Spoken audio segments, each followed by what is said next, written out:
Welcome to our channel. Craig and Rachel Weisz's road plagued by random people parking on drives.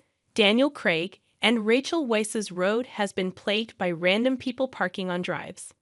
The James Bond star and his wife won permission to install a security gate at their home after a neighbor said people kept loitering in their yard.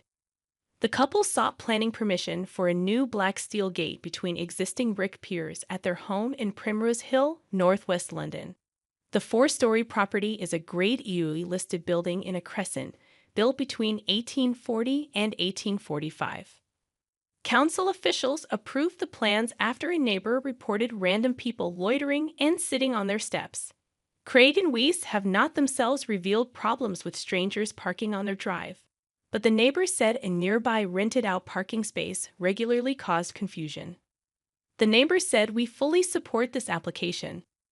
We also have an exposed front yard, with little privacy and concerns about security.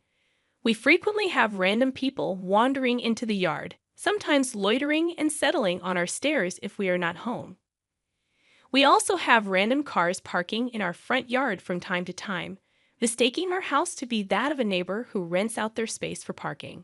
A front gate between existing brick piers that is in the style of the existing railings would be an elegant way to promote security and privacy and deter random wanderers in vehicles while being consistent with the character of the crescent. We hope permission will be granted for this application." The couple's home has a paved front yard with parking for a single vehicle and sits in the Primrose Hill Conservation Area. Architects said in support of the application, the proposed gates would improve the security of the subject property whilst re-establishing a front boundary. The proposed alterations can be carried out with little impact on the character and appearance of the subject property and its surroundings.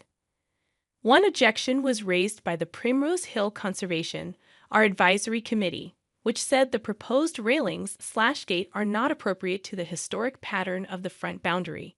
It is also regrettable that no attempt has been made to soften the hard paving. An earlier application submitted by Craig and Weisz to install vehicle gates that included removal of part of front boundary wall was turned down after the council described it as an incongruous feature, out of keeping with the appearance of the street scene and the conservation area. But in granting the latest application, a planning official from Camden Council said the proposal would avoid harm and have a neutral impact on the special interest of the listed building and the character and appearance of the conservation area. The proposal simply installs gates across an existing opening. While this is not the historic condition of the boundary, the only realistic alternative is the extant state a no enclosure at all. For this reason, on balance, the proposed gates have a neutral impact. The proposal is not considered to cause any harm to historic fabric and would be easily reversible in the future.